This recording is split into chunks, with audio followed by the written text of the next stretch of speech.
প্রথমবার নির্বাচনে এবার এআই প্রযুক্তির ব্যবহার। প্রথম দফা নির্বাচনে এআই প্রযুক্তিতে জোর কমিশনের প্রযুক্তিগত ত্রুটি কাটাতে মরিয়া কমিশন।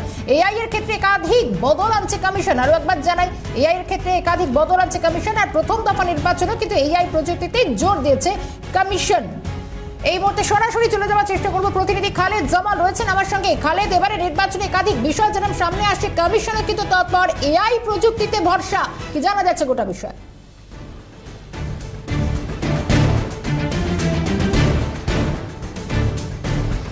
একেবারে দেখো শর্মিষ্ঠা, আমরা জানি যে এই প্রথম কিন্তু নির্বাচনে এআই প্রযুক্তি ব্যবহার করেছে জাতীয় নির্বাচন কমিশন।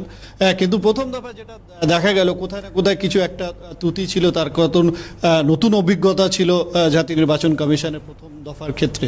সেক্ষেত্রে দ্বিতীয় দফা যাতে আরও স্বচ্ছভাবে, আরও প্রযুক্তিভাবে, যাতে আরও উন্নতভাবে তারা এই এআই পদ্ধতিকে ব্যবহার করতে চায় তারা, সেই কারণে কিন্তু কিছু কিছু পরিবর্তন তারা এনেছেন।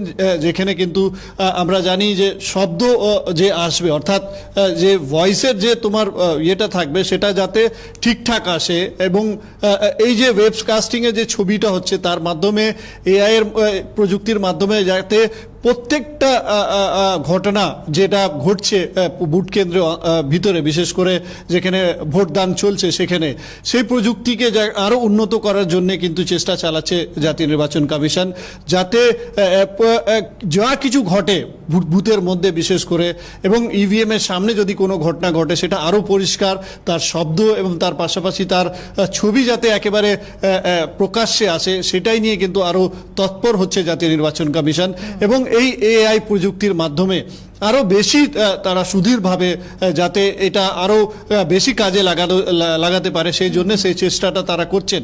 এবং সেইভাবে কিন্তু দ্বিতীয় এবং তৃতীয় এবং বাকি যেসব দফা রয়েছে, অর্থাৎ যে 7 দফার মধ্যে আরও যে 6 দফা বাকি রয়েছে, সেখানে যাতে এআই প্রযুক্তির উন্নতভাবে যাতে সেটা ব্যবহার করতে পারে, সেই চেষ্টা কিন্তু ইতিমধ্যে জাতীয় নির্বাচন কমিশন করছে। শর্মিষ্ঠা।